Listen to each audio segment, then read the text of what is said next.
trompeur dans ce truc-là. Donc, ce qu'il vous propose,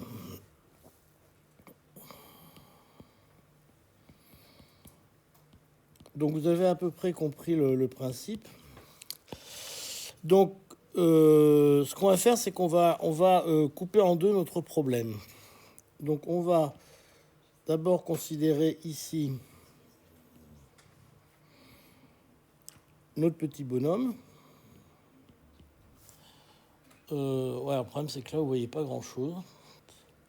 Donc, je vais essayer de me dessiner surtout sur la partie droite. À moins que je dessine dans une autre couleur. Vous voyez mieux. Je prends quoi, vous voyez mieux d'ailleurs. C'est encore le bleu que vous voyez mieux, le rouge. Et en bas, donc ça bifurque comme ça, d'accord. Puis on va arriver là, donc on a ici la suite, avec ici ma vache. Vous admirez quand je dessine bien la vache. Alors ça, c'est ce qu'il vous propose. Alors en fait, pour dire si c'est vrai ou faux, le problème c'est qu'il va falloir qu'on se tape tout le calcul. Et c'est ça qui est un peu trompeur. Parce que dit comme ça, il ne vous pose pas la question de façon simple. Alors ce que je vous propose, on va rajouter comme notation ça. On va rajouter comme notation ici petit h.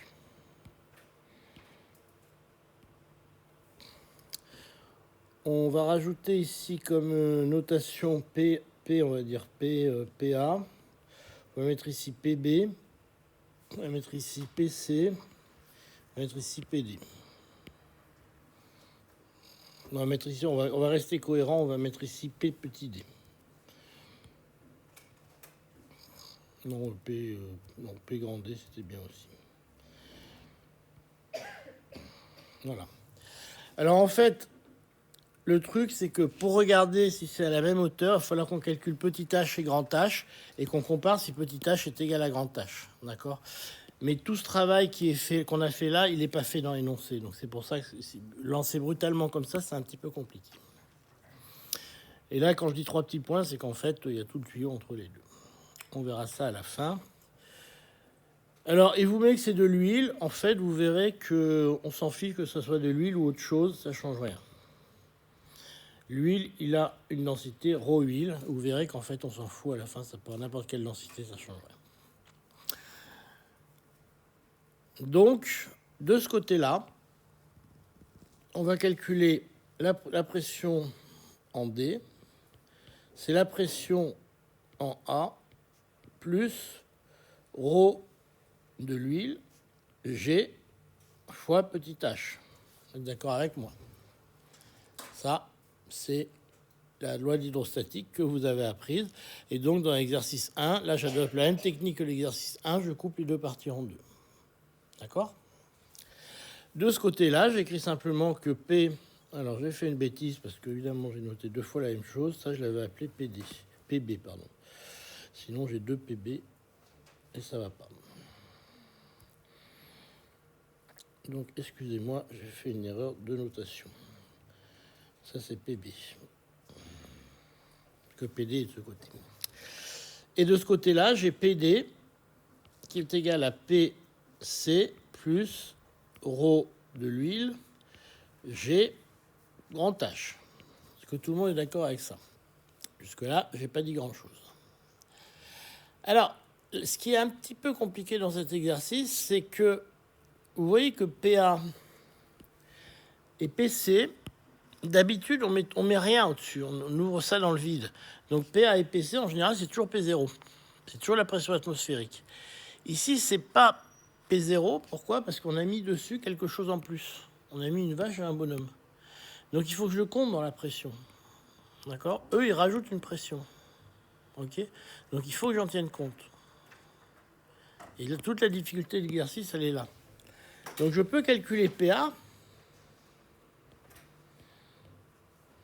Mais PA, il faut que je fasse attention que c'est P0 plus la masse de mon bonhomme, d'accord, fois G, divisé par, alors ça, on va l'appeler petit s, et ça, on va l'appeler grand S, divisé par petit s. Et on va l'appeler comme ça, on va l'appeler, pour différencier les deux, on va l'écrire comme ça. On va appeler S et S', d'accord? Ça, on verra mieux. D'accord? Donc vous êtes d'accord avec moi qu'une pression, c'est une force divisée par une surface. Okay, donc la pression qui est apportée par mon bonhomme, c'est sa masse divisée par la surface. Vous êtes bien d'accord? Donc ici, la pression qui est apportée par mon bonhomme, c'est mg divisé par S. Donc la pression que j'ai en A, c'est P0 plus mg divisé par S. Ok? Donc, j'ai finalement que la pression en B, c'est P0 plus petit mg divisé par pi fois petit d au carré. Et ce petit d au carré, c'est simplement ce terme-là. D'accord? Alors, il manque un 4, facteur 4 qui traîne, puisque c'est pi r carré, et petit r, et comme petit d, c'est 2 fois r, il faut que je divise par 4 le d. Ok?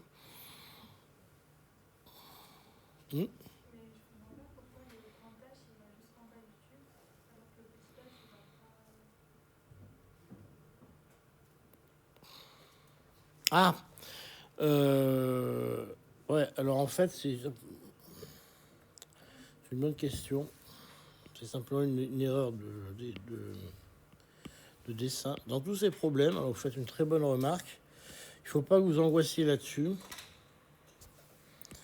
C'est une très très bonne remarque qu'on peut se poser. On considère toujours dans tous ces problèmes, sauf si on vous précise le contraire, dans tous ces problèmes, on considère toujours, là mon dessin est mal fait, mais on considère toujours que l'épaisseur, le diamètre ici, est très petit devant la hauteur de la canalisation. D'accord? Donc que vous tapiez au milieu, en bas, en haut, c'est pareil. D'accord? On considère toujours que c'est petit. Donc sur mon dessin, effectivement, je l'ai fait à l'arrache, mais on considère toujours que ça, c'est petit devant ça, donc ça n'a aucune importance qu'on mette le H là ou le H là. D'accord?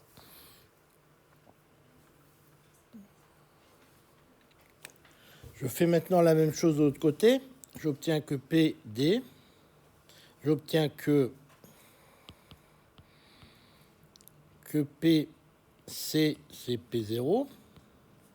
Et ce coup-ci, je regarde la force qui appuie sur mon truc de ce côté. Là, ce coup-ci, c'est grand MG sur la surface S'. D'accord? Et ça me donne simplement P0 plus 4 grand M G sur pi grand D au carré. Et donc toujours la même chose.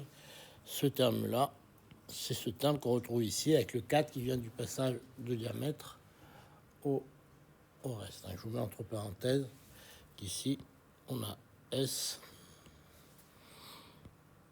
qui est égal à 4 pi. Excusez-moi.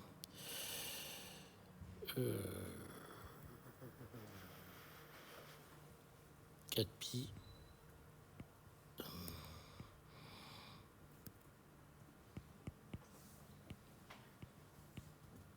D'accord.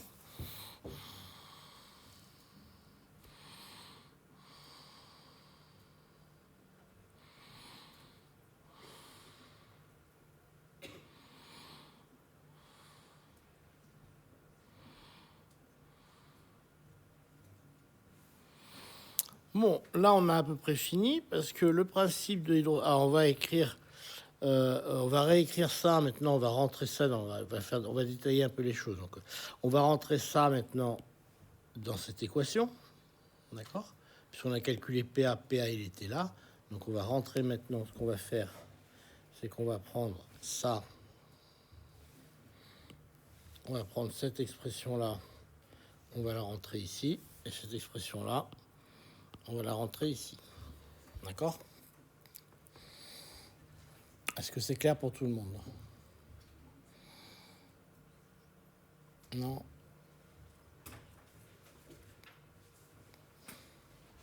Mademoiselle qui joue avec son téléphone, ça paraît clair ou pas? Vous êtes perdu? Ça va? Non, mais si vous êtes perdu, dites-le, hein, je reviens en arrière, je vous explique. Hein? Ça ressemble à ce qu'on a fait dans notre exercice, mais je comprends pas pourquoi il y a S, c'est pas une Non. sphère. Pourquoi il y a S, c'est pas une sphère? Ben, la formule pi d sur 4. Vous voulez dire celle-ci? Oui. Pourquoi il y a un cercle et pas une sphère, c'est ça? Ben, là, c'est quoi cette formule? Ah, mais ça c'est... Alors, est-ce que vous vous souvenez que la surface d'un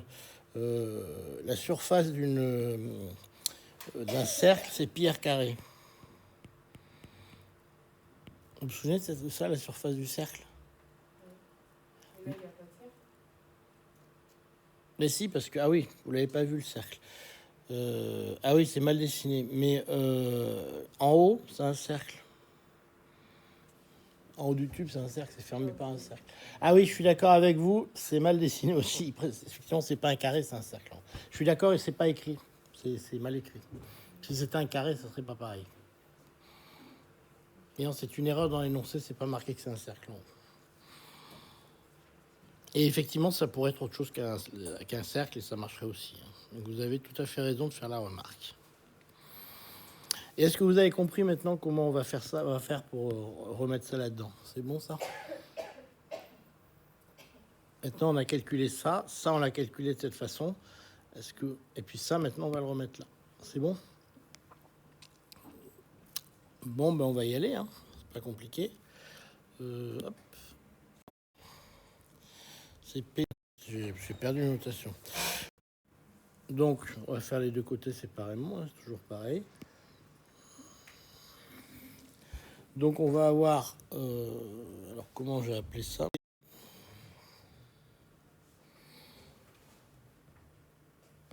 C'est égal à P0 plus 4 mg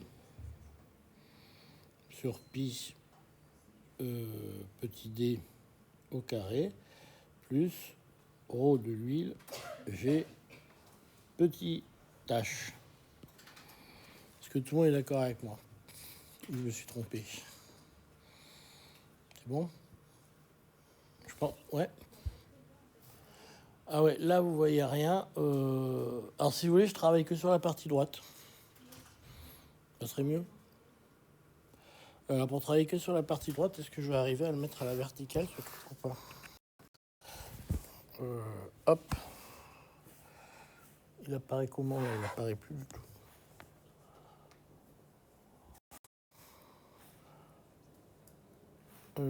Hop.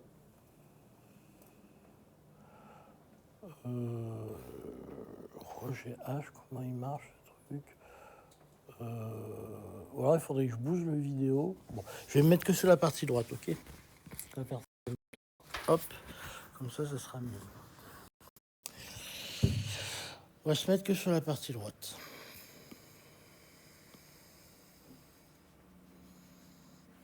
Je leur signalerai en bas que leur écran ne marche plus.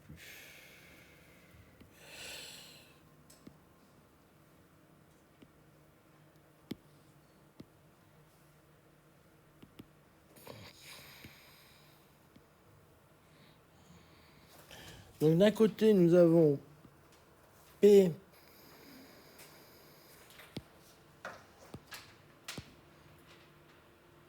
c'est bon, ça marche.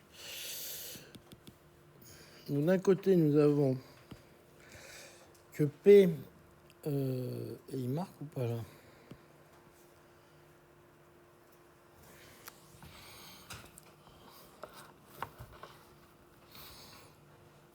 Voilà. Nous avons que PA. Nous avons que PB.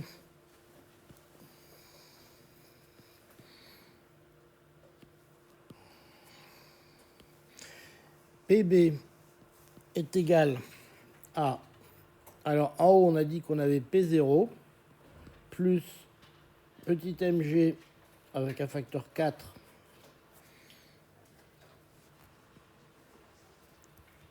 petit mg sur pi petit s 4, pardon, petit d au carré, plus le ρ de l'huile fois G fois petit h. Ok. Est-ce que tout le monde est d'accord? Si je remets tout ça ensemble, ça me donne bien ça. Est-ce que vous êtes tous d'accord avec ça? Et maintenant, si je fais la même chose avec le tube de droite, j'obtiens que, alors je l'avais appelé PD de l'autre côté, PD est égal à P0 plus 4 grand M fois G sur pi grand D au carré plus ρ de l'huile G grand H cette fois-ci. Ok? Voilà, donc là j'ai presque fini. Maintenant j'utilise la loi de l'hydrostatique. D'accord? Et la loi de l'hydrostatique,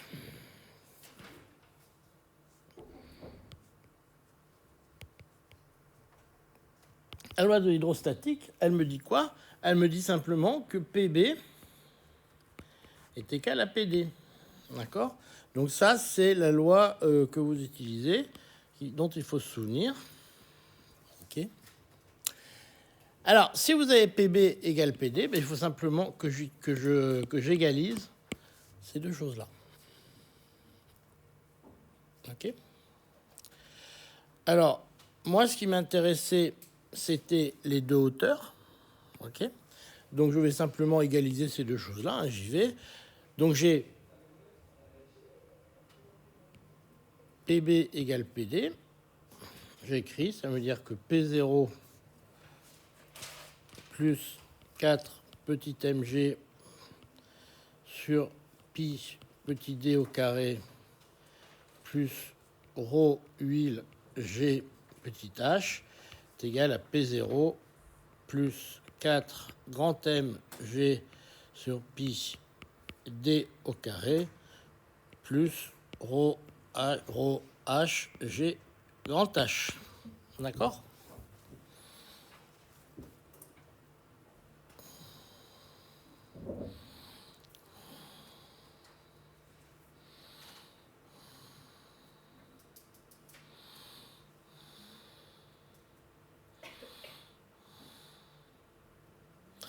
Bon, bah après, la question, c'est quoi? C'est essentiellement ce qu'on cherche, c'est grand H moins petit h, c'est-à-dire essentiellement la différence de hauteur entre les deux. Alors déjà, vous voyez que les P0 se simplifient. Alors ça, c'est normal, parce que les P0, ils appuient de la même façon des deux côtés. Donc c'est normal que ça se simplifie. D'accord? Donc ça, on est content. Les G se simplifient. Alors ça aussi, c'est logique, parce que finalement, le G intervient dans tout. Il intervient dans le poids du bonhomme, le poids de la vache, le poids de l'air des deux côtés. Donc le G, il s'en va. C'est normal. Et puis c'est tout ce qui s'en va. Donc on va factoriser ça proprement. Hein. Et il nous reste ρ de l'huile fois grand H moins petit h. Donc on va essayer de le faire proprement. Donc on va factoriser le grand H moins petit h après. Donc il nous reste de l'autre côté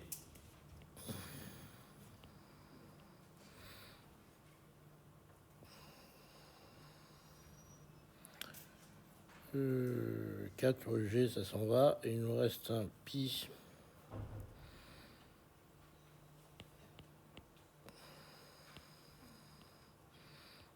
D'accord, il va nous rester entre parenthèses.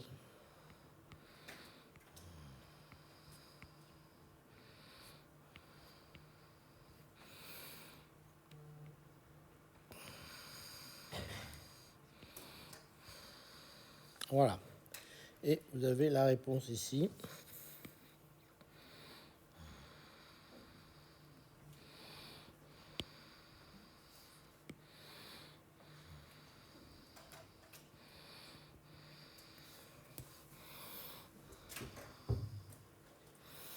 Alors, il y a déjà un cas limite que vous connaissez et qui est trivial.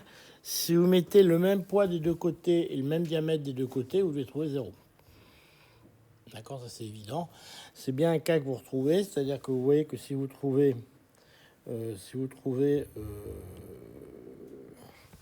que pour D égale grand D et petit m égale grand M, vous trouvez grand H égale petit h. Ça, c'est logique. D'accord? Donc ça marche bien. Alors, ce que vous trouvez après, c'est est-ce que ça marche numériquement? Donc ça, on va essayer. C'est-à-dire que vaut ce terme-là avec les chiffres qu'il nous donne? Eh ben, je sais pas, faut essayer. Donc, on va essayer. On va essayer. Est-ce que quelqu'un peut faire le calcul avec moi vite fait? Petit m, c'est 80.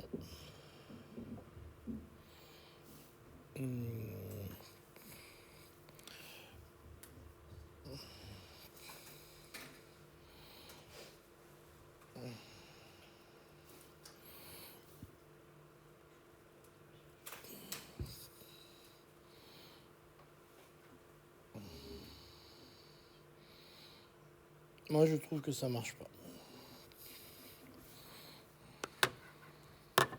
Alors, ça marche pas. Je vais vous dire de combien ça marche pas exactement. Ouais, mais je l'ai pas dans les bonnes unités. Donc, bon, on voit ça dans les bonnes unités. Donc, moi, je trouve que ce terme-là,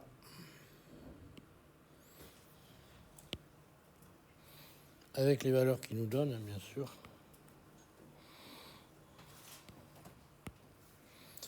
je trouve que ce terme-là est différent de 0. D'accord. Donc essayez, je ne sais pas combien vous le trouvez, mais...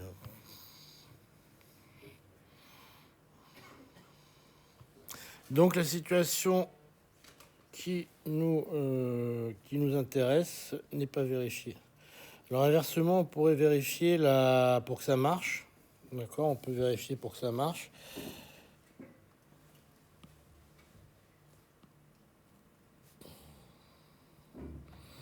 Combien on trouve? Alors je trouve. Je vais jouer sur lequel? Sur le gros, je vais jouer sur le petit. Mettons. Alors, 80.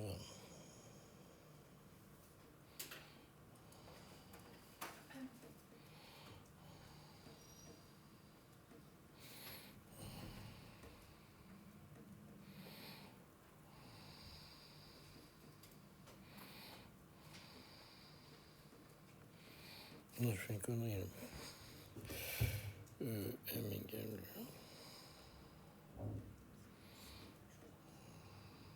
Non, c'est pas ça, c'est 80.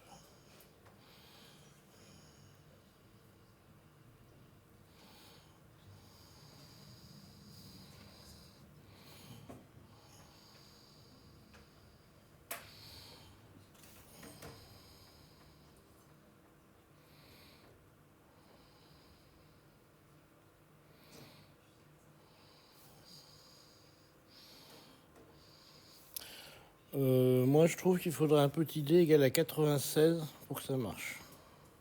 Donc, vous ferez le calcul chez vous, mais je trouve petit d égale 96 pour que ça soit en équilibre des deux côtés. Alors, c'est dans le rapport, vous voyez, si vous regardez, c'est dans le rapport. C'est assez compliqué parce que c'est dans le rapport du carré des trucs. Donc, quand vous faites une règle de 3, méfiez-vous, c'est les carrés qui interviennent. D'accord? Donc, c'est petit m sur grand m fois d au carré. Vous allez trouver petit d au carré. Donc ça, c'est un exercice que je vous invite tous à faire. Regardez ce que ça vaut dans les carrés. D'accord. Ok, vous me faites tout ça. Je vous laisse 5 minutes pour trouver. Souvent, vous n'y arrivez pas simplement pour des raisons de la façon dont vous posez le calcul. Alors, je vais vous montrer comment on pose. Je rappelle que si vous voulez petit m sur calcul simplement. Si, alors, ma page, c'est là à peu près. Ouais. Donc, si vous voulez grand H égale H, ça veut dire qu'il vous faut carré qui est égal à grand M sur grand D au carré. D'accord? Et nous, on cherche petit d au carré, c'est ça? Donc, ça vous fait directement que petit d au carré est égal à petit m sur grand M fois d au carré. D'accord? Donc, si vous prenez la racine carrée de ça, ça vous fait que petit d est égal à grand D fois petit m sur grand M avec une racine carrée. D'accord? Donc ça vous fait 240 fois fois petit m sur grand M avec une racine carrée. Donc ça vous fait essentiellement 240 et ça vous fait 80 sur 500. Ça vous fait 240 fois 8 sur 50. Alors là, c'est un peu plus embêtant à calculer parce que 8 sur 50, ça fait je ne sais pas trop combien.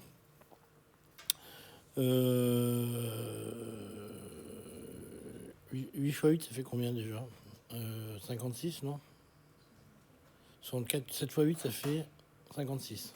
C'est ça? Donc ça, c'est à peu près 240 fois 1 sur 7, c'est ça? Bon, alors là, c'est un peu difficile d'aller plus loin parce que racine de 7, ça fait 3 fois 3, 9, 2 fois 2, 4. Ça doit faire 2,5 à peu près. D'accord? Ça fait 240 sur 2,5 et vous trouvez que c'est de l'ordre de 10. Donc vous avez à peu près de l'ordre de 100, pardon. Donc avec deux têtes, vous trouvez à peu près le bon résultat. D'accord? Et effectivement, si vous faites le calcul complet, vous allez trouver que 240 fois 8 fois racine de 8 sur 50, vous allez trouver 96. Okay. Voilà, donc vous trouvez le résultat à 4% près en le faisant de tête. Donc ça augmente, vous voyez qu'il faut quand même un facteur 3 par rapport à ce qu'il donne, hein, donc c'est quand même assez important. Donc l'ordre de grandeur, vous pouvez l'avoir de tête. Donc c'est sûr que ça ne tiendra pas comme ça. Voilà. Voilà. Ok. Bon, exercice F, un très grand classique. À quelle vitesse va l'eau quand elle sort? Un effet extrêmement classique qui se résout avec la formule. Donc, Bernoulli, c'est ça.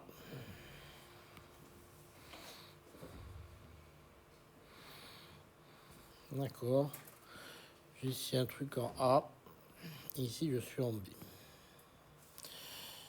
Bon, donc on va simplement écrire... on va prendre une ligne de fluide.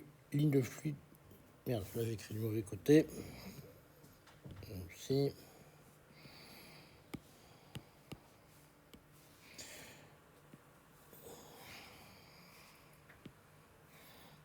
Voilà. On va prendre une ligne de flux entre A et B.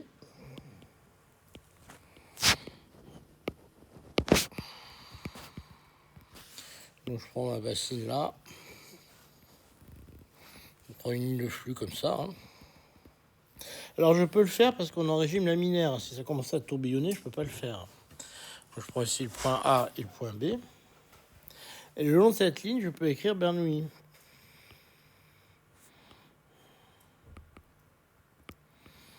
J'écris que PA. Je vais écrire en dessous. J'écris simplement que PA plus 1 demi de rho VA carré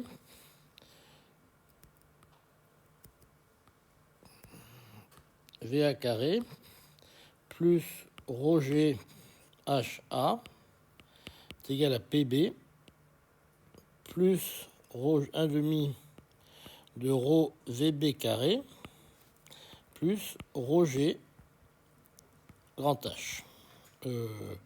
HB, pardon. Ok. Alors, ce qu'on vient de dire, c'est qu'en fait, on a deux termes ici qu'on peut facilement annuler parce qu'on a dit que finalement, ce terme-là,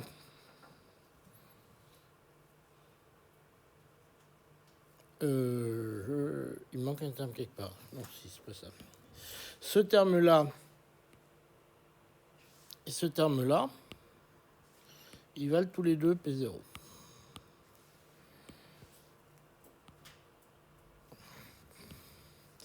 Ils valent tous les deux P0, donc on est tranquille. Non, morte. Ils valent tous les deux P0, donc ils peuvent se simplifier des deux côtés.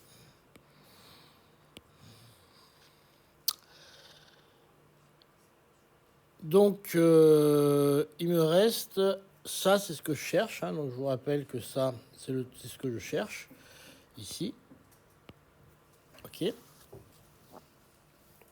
Et il me reste finalement, et puis j'ai aussi que, donc il me reste, oh bah c'est facile, hein, il me reste quoi? Il me reste que VB carré. Je le sors, hein, puis je mets tout en facteur, je me trompe encore, excusez-moi. Il me reste que VB est égal à VA carré plus 2. Alors les deux ils s'en vont, quand je factorise les deux ils s'en vont. Donc il me reste simplement un rho G facteur de H.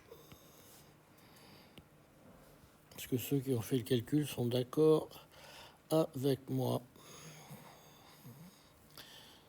Ça me paraît relativement juste.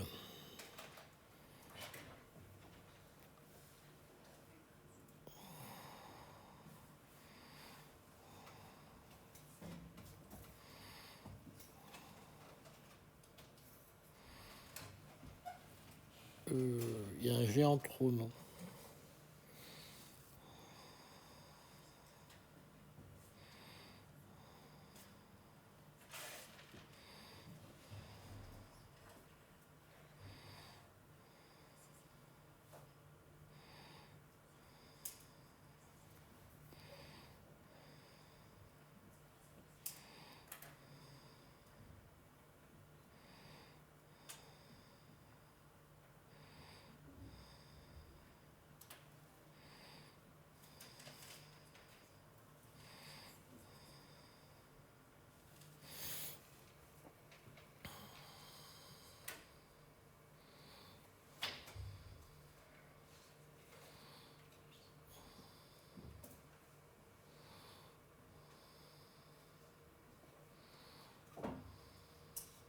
Oui, il y a un G en trop, je suis bête. Il y a un G en trop ici. Voilà. Non, ça colle pas.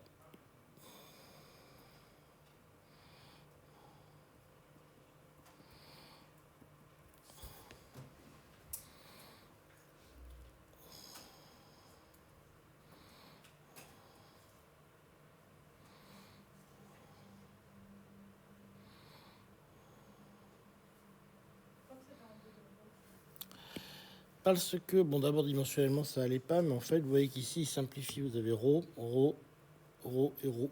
Donc, il simplifie, en fait. Vous avez dit qu'il y avait un G en trop. Non, un rho en trop. Parce que là, dimensionnellement, c'est bien une vitesse, alors que c'était pas une vitesse, il y a un rho.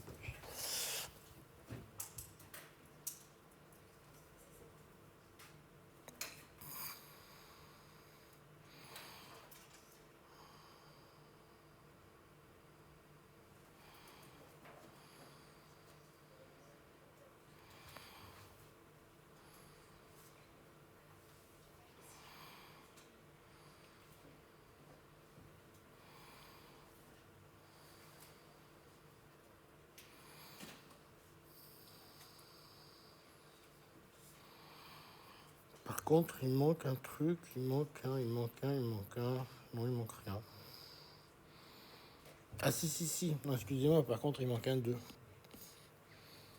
Parce que c'est 1 demi de V carré plus rho GH. Donc il manque un 2 ici. Voilà. Hop, et c'est bon maintenant. Il manque un 2 qui vient de là. 2 rho GH. Voilà, là c'est bon. Bon, alors ce que vous voyez, c'est que c'est un peu comme les problèmes où il n'y a pas de frottement. Ça ne dépend pas de rho, justement, donc ça ne dépend pas du liquide. Vous pouvez mettre n'importe quel liquide, ça ne dépend pas de la viscosité, ça ne dépend de rien. Et ça, c'est parce qu'il n'y a pas de frottement. Si vous mettez de la viscosité dedans, vous allez trouver quelque chose qui dépend du frottement. Pourquoi? Parce que ça, vous voyez que c'est un liquide. Là, vous avez un liquide qui descend. Et il est uniforme, en fait, il est accéléré par son poids, parce que vous voyez qu'ici, 2GH, ça correspond au travail de la pesanteur. D'accord? Ça, c'est exactement comme si vous lâchez un objet, et vous regardez la vitesse en bas, vous trouvez exactement la même équation. D'accord? Et c'est parce qu'il n'y a pas de frottement. Donc, quel que soit, vous trouvez exactement la même chose. Par contre, si vous rajoutez des frottements, les frottements vont travailler, ça va se mettre à dépendre de la hauteur. D'accord? Donc vous ne trouverez pas la même chose, vous trouverez en plus le travail des forces de frottement. Et alors c'est pour ça qu'ici, comme on a pris un système où il n'y a pas de viscosité, vous trouvez un truc qui ne dépend pas de la force de frottement. La deuxième chose, c'est que comme vous avez VB et en part VA qui est très petit devant VB, d'accord? Alors ça vient du fait que vous avez SA qui est très grand devant SB. Vous pouvez approximer en fait VB simplement par 2G grand H. Parce que vous êtes dans un régime, parce que le rapport VB sur VA, c'est la conservation du débit. Et comme le débit, c'est S fois V, d'accord? Quand vous regardez la vitesse VA sur VB, c'est dans le rapport de SA sur SB. Donc si vous avez une surface qui est beaucoup plus importante en SA, vous pouvez déduire que la vitesse en VB est beaucoup plus grande que celle en VA. Donc en fait, vous pouvez négliger ce terme et considérer qu'en haut, il a arrêté le fluide. D'accord? Et donc vous pouvez négliger le VA ici et dire que la vitesse est simplement VB sur 2GH. C'est comme si vous lanciez une pierre avec une vitesse qui est très très faible, vous pouvez considérer qu'elle a arrêté en haut. D'accord? Et vous obtenez ce résultat-là. Donc ça, c'est un grand classique du truc, donc je vous incite à le refaire, il est fait en cours. Donc il faut vraiment que vous le refassiez. D'accord? Nous allons passer, donc vous en avez 3 là sur les tubes, donc il faut vraiment que vous les fassiez faire sur le bout des doigts, ces 3 là. Alors, toujours pareil, sauf que là, on va toujours, le suivant, c'est toujours avec Bernoulli, sauf qu'on va négliger d'autres termes. D'accord? Mais c'est le même, sinon.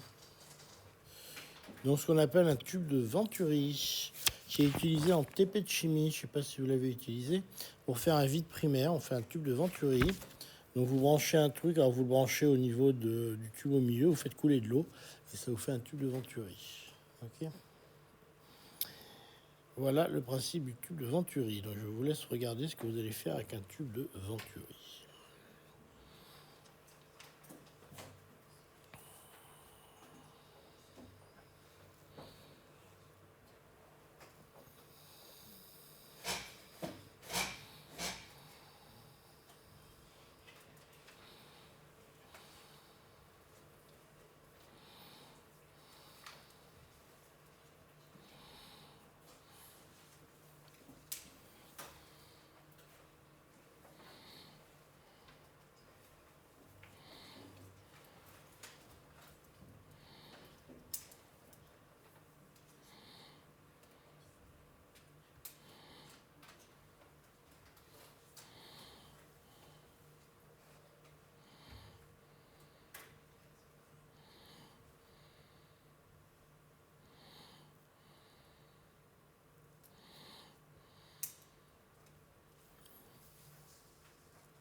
Alors, à votre avis, comment on va attaquer ce problème?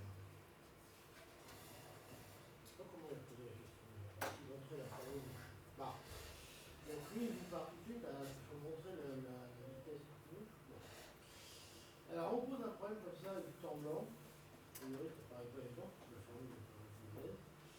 Mais qu'est-ce que vous pouvez faire déjà?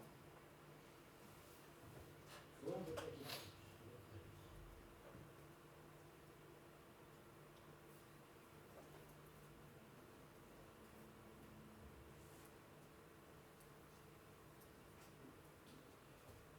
Alors, vous avez par exemple deux tubes avec des hauteurs différentes. À quoi ça vous fait penser?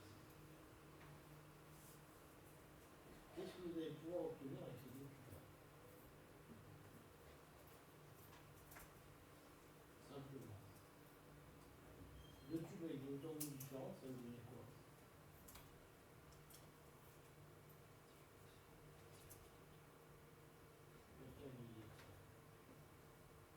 On va essayer de tirer toutes les informations de ce que vous avez. Donc deux tubes avec des hauteurs différentes, ça vous donne quoi? C'est le premier point pour pouvoir tirer quelque chose. La pression. La différence de pression. D'accord? Après, les tubes, ils ont deux diamètres différents. Qu'est-ce que vous pouvez tirer de ça?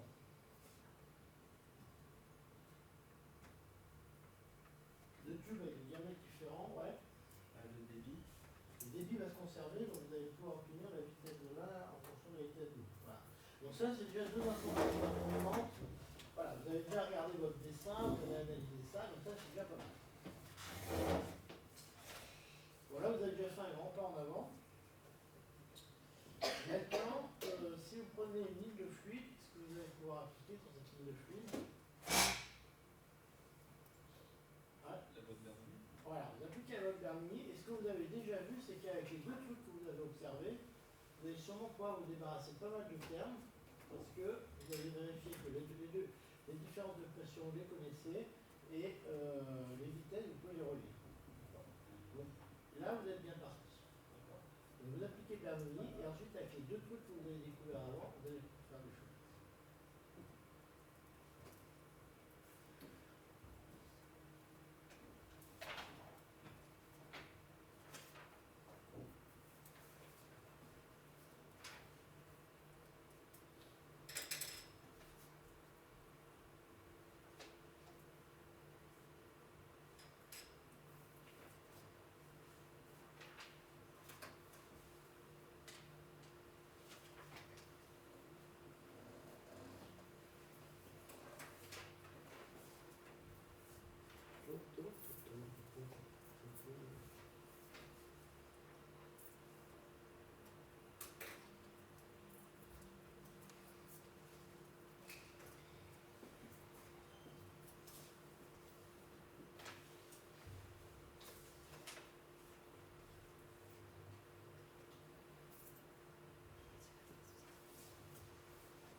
Voilà.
terme Roger Achat et Roger AG.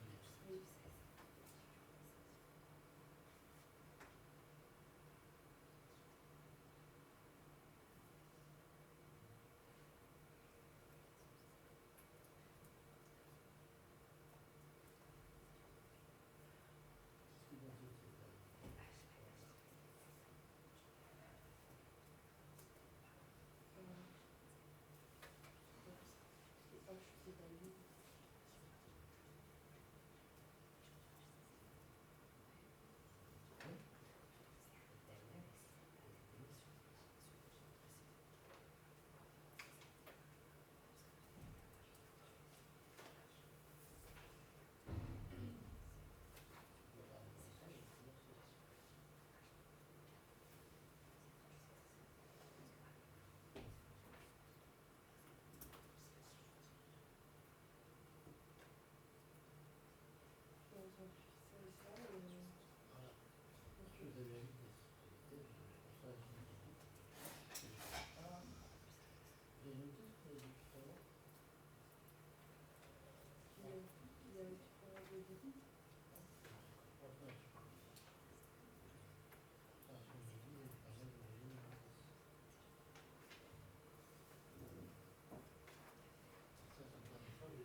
Bon, vous avez vu, hein?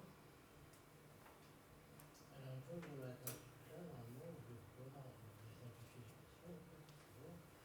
Ensuite, c'est beaucoup le AHD. C'est simplifié. Pourquoi HAHD? Parce que ça fait la tâche. Je ne sais pas la pression dans les PA est égale à 0 plus H.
Bon, alors, faut faire comme ça.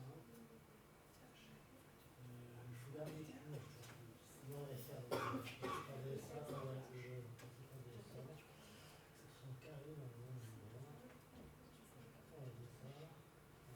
Et puis, je vais vous dire, écrire sur des tâches.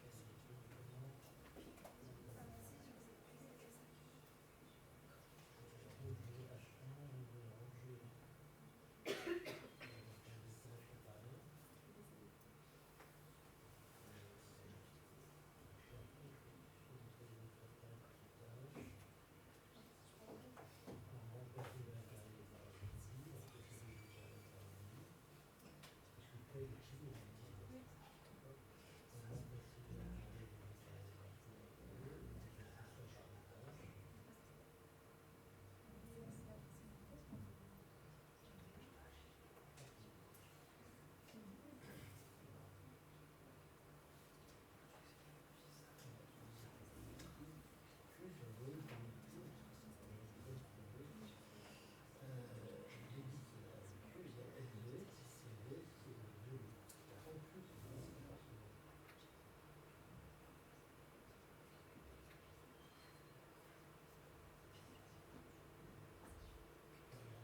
après, est-ce qu'il y a des gens qui ont des soucis d'algèbre là?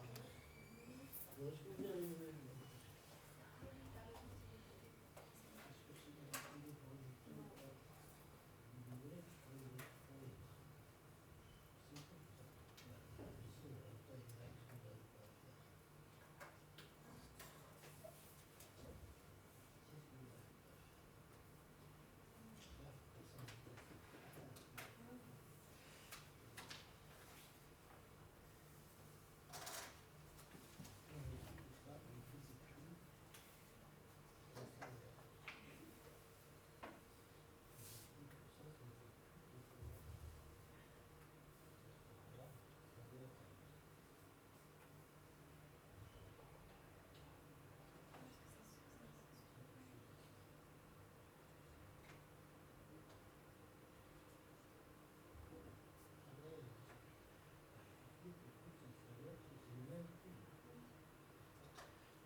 essayer de corriger ça. Alors, il y a deux remarques à faire quand même. Il y a des remarques de base. C'est-à-dire qu'il faut que vous appreniez vos formules quand même. D'accord? Parce que la formule du débit, c'est-à-dire Q égale SV, si vous le savez, d'accord, que voilà, sachez vos formules. Puis quand je dis des choses au début de l'exercice, c'est aussi pour que ça vous serve. Donc voilà, sachez vos formules, ça sert toujours. Deuxième point, c'est un exercice qui est difficile parce qu'il y a plusieurs étapes. D'accord? Donc voilà, ne soyez pas surpris parce que il est réellement difficile.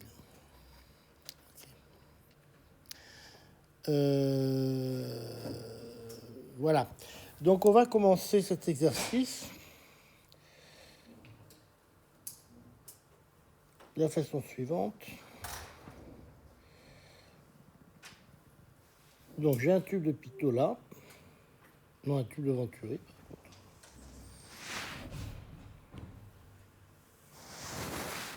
Puis j'ai un tube là. Et puis j'ai un tube là.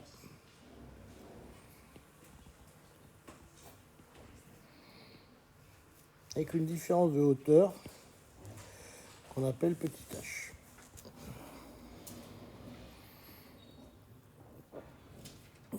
Alors, ce qu'on sait déjà, alors il y a le point A ici,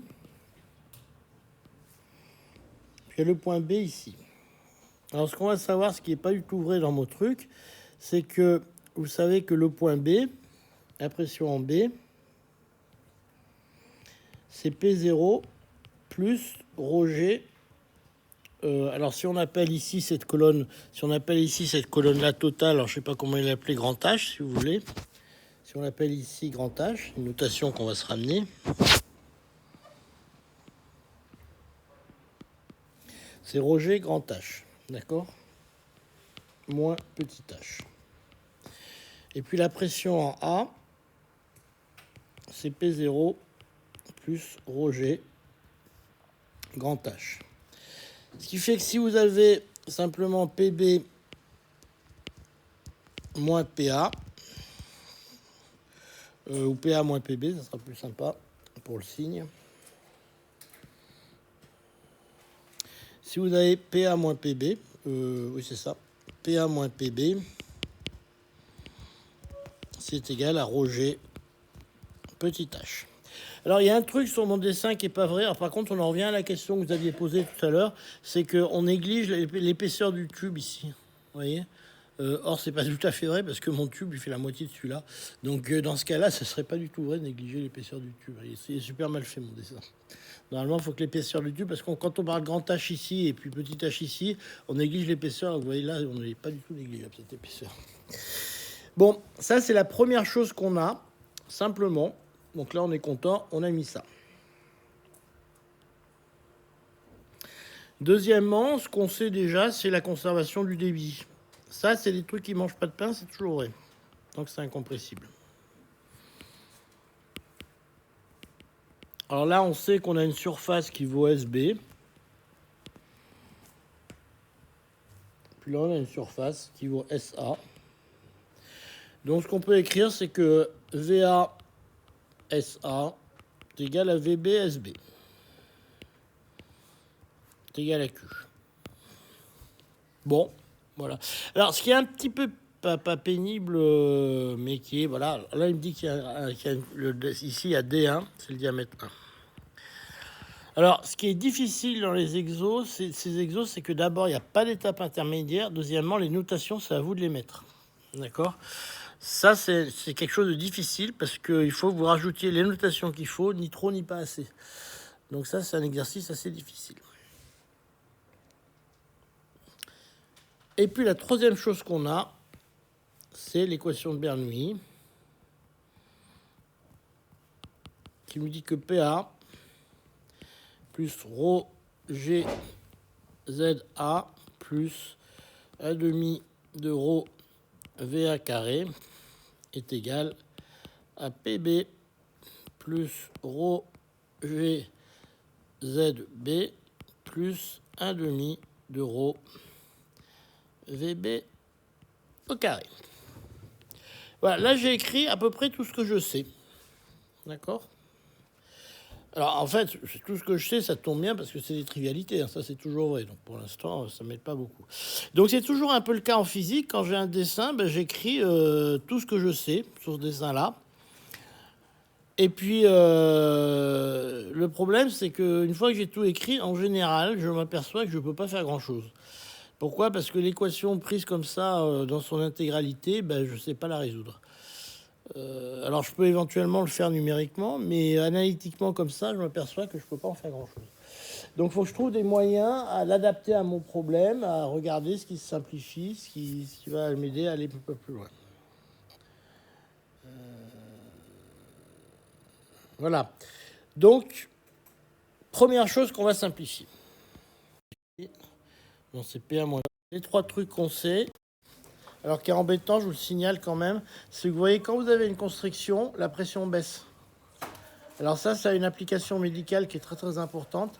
C'est quand vous avez ce qu'on appelle des plaques d'athérosclérose, c'est-à-dire que quand vous avez une veine ou une artère qui commence à se boucher, ben la pression baisse à cet endroit-là, ce qui fait que toutes les saletés qui passent ont tendance à se déposer à cet endroit-là, puisque la pression a baissé à cet endroit-là. Donc plus ça va, moins ça va. C'est-à-dire que l'artère commence à se boucher, la pression baisse, et c'est là que ça a tendance à se déposer. Donc plus l'artère se bouche, plus elle a tendance à se boucher. C'est ça qui est vachement emmerdant. Ils sont obligés de mettre des stents pour réouvrir la veine, de façon à ce que ça recommence à passer à cet endroit-là. Voilà une petite conséquence de Bernoulli. Alors, simplification 1.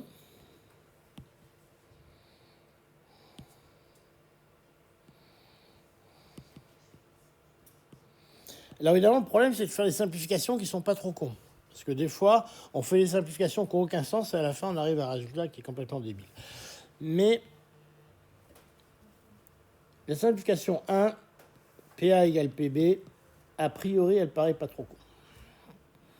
D'accord? Donc à ce moment-là, il reste 1 demi de rho VA carré plus rho G ZA est égal à 1 demi de rho VB au carré plus rho G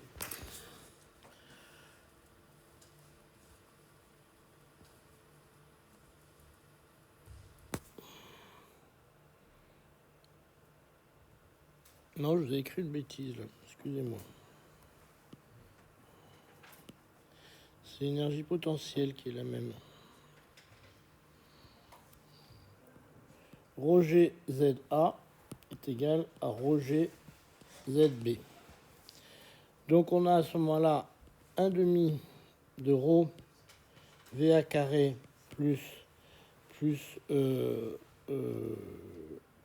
plus rho plus PA est égal à 1 demi de rho VB carré plus PB. Oui, je suis un peu perturbé parce que je m'aperçois que je vous ai dit un truc important tout à l'heure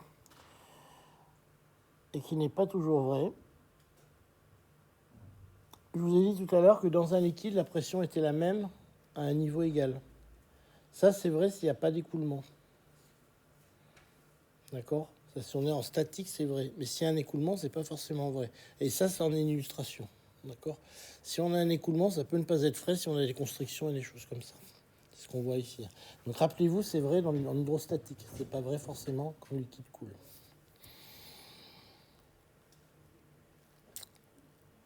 Simplification 2.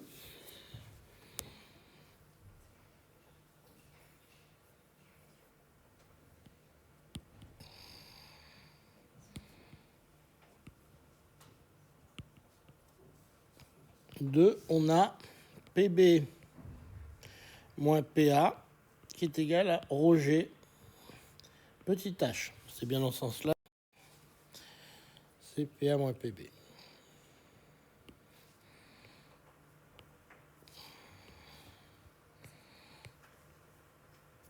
D'accord? Donc il nous reste 1 demi de rho VA carré plus rho GH est égal à 1 demi de VB carré. Ça, c'est la simplification 2. Simplification 3.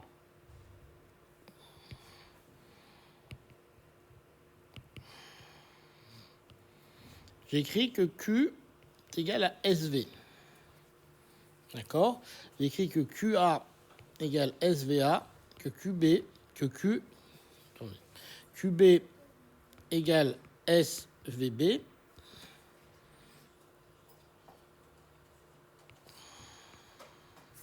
Et que QA est égal à QB.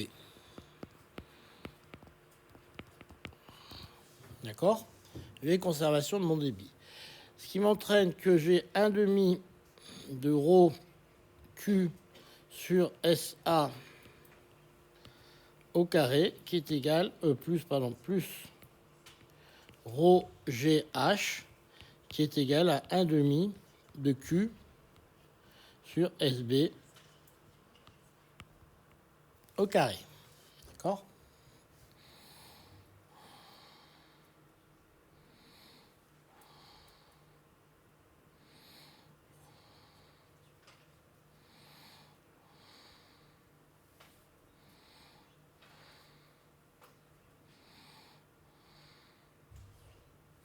Alors là, je vais revenir un tout petit peu en arrière, donc je le fais exprès pour que vous voyez bien ce qui se passe. Là, je vais revenir en arrière en écrivant que Q est égal à SAVA. Alors pourquoi je le fais exprès? Pour vous montrer un truc, c'est que maintenant que j'ai remplacé mon Q j'ai remplacé toutes mes deux vitesses ici par Q, celle-ci et celle-ci, mon Q est le même des deux côtés. Donc celui-là, je le remplace par SAVA. Alors là, j'ai fait simplement marche arrière par rapport à ici, hein, donc ça vous paraît idiot. Par contre, le Q ici, je fais marche arrière, mais je peux faire marche arrière de ce côté-là. Parce que comme le Q se conserve, je peux écrire que c'est égal à SAVA. Je ne suis pas obligé de revenir de ce côté-là de mon équation. D'accord? Je peux le transformer en SAVA. Donc j'obtiens maintenant la chose suivante. J'obtiens 1/2 de ρ Q sur SA au carré plus ρ GH est égal à 1/2 de Q SA sur SB au carré. Il manque un ρ ici, il manquait un ρ ici. D'accord? Donc ça, c'était, je dirais, l'astuce la plus compliquée du truc, c'est de comprendre que la conservation du débit me permettait ici de revenir à un terme qui ne fait intervenir que VA. Et ça, c'est important parce que ce qu'on cherche, c'est de calculer VA. Donc il faut qu'on se débarrasse de la vitesse en B. Et une des façons de se débarrasser de la vitesse en V, c'est de passer par le débit. Et une fois qu'on passe par le débit, on peut revenir à VA. D'accord?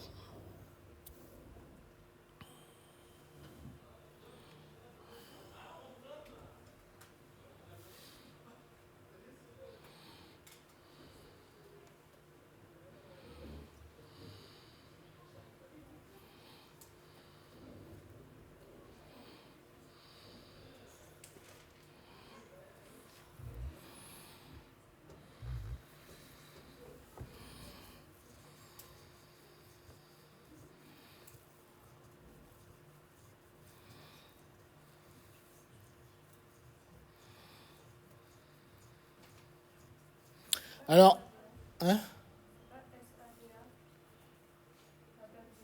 Ouais, c'est SAVA. Tout à fait, madame.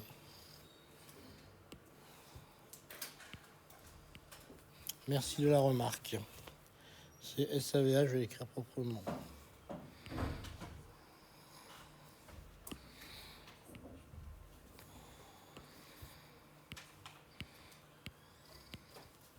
Alors, si je remets tout ça, si je mets tout ça correctement,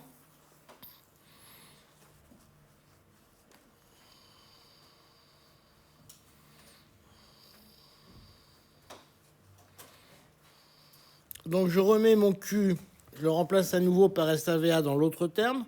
Donc je me retrouve avec 1/2 de SAVA,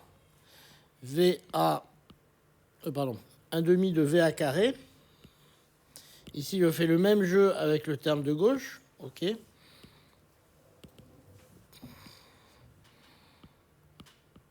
D'accord, le terme de gauche, je remplace à nouveau pour retrouver mon VA. Plus ρ G H. Et il me reste de l'autre côté 1/2 de VA carré fois Q fois SA sur SB, le tout au carré. OK?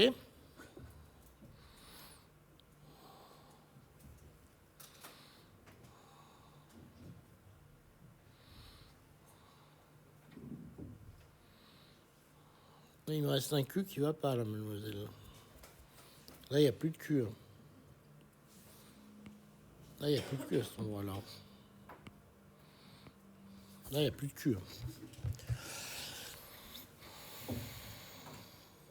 Alors maintenant, ce que je fais, c'est que je vais factoriser ici le VA carré. Et ça me donne ça. Regarde ce qu'il me reste. Il me reste un moins ici. Donc je groupe ce terme-là, je le factorise avec celui-là. Et celui-là, je le passe de l'autre côté de l'égalité. D'accord? Donc vous voulez que je vous mette le détail ou pas? Oui, je vous mets le détail. L'étape que je vous ai mis, c'est-à-dire les premières simplifications, deuxième simplification, troisième simplification. Et à partir de là, à partir de ce point-là, je dirais à partir de ce point-là, c'est de l'algèbre. D'accord? Donc faut manier des fractions, mais c'est tout ce qu'il y a. D'accord? Donc faites-le bien chez vous, c'est un truc qui est important. Il y a aussi un truc qui est marrant que vous voyez dans les noms. 1/2 de VA carré, facteur de 1 moins SA carré sur SB carré est égal, alors de l'autre, ρ. Ah, je n'écris pas du bon côté, excusez-moi.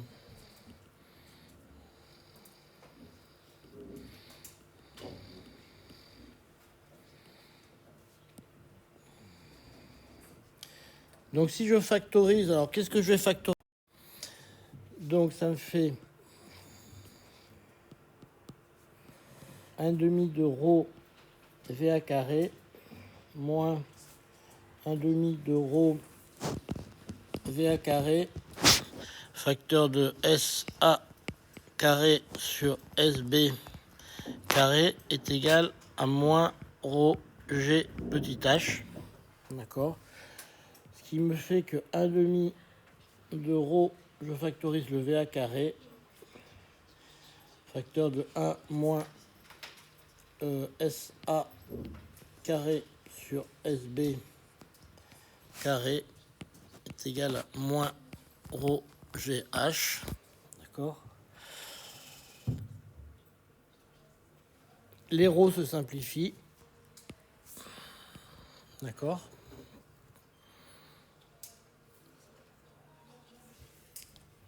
Et vous trouvez finalement que VA est égal à 2 GH sur SA sur SB au carré moins 1 avec une racine carrée.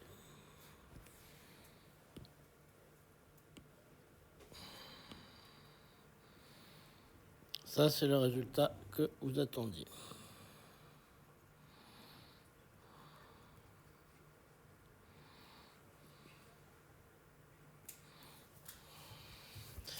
Bon, alors je vous conseille de refaire cet exercice, qui est un exercice... Alors là, vous avez la correction en plus. C'est un exercice qui est pas compliqué, mais qui demande de faire... Alors, si vous le refaites, faites-le bien avec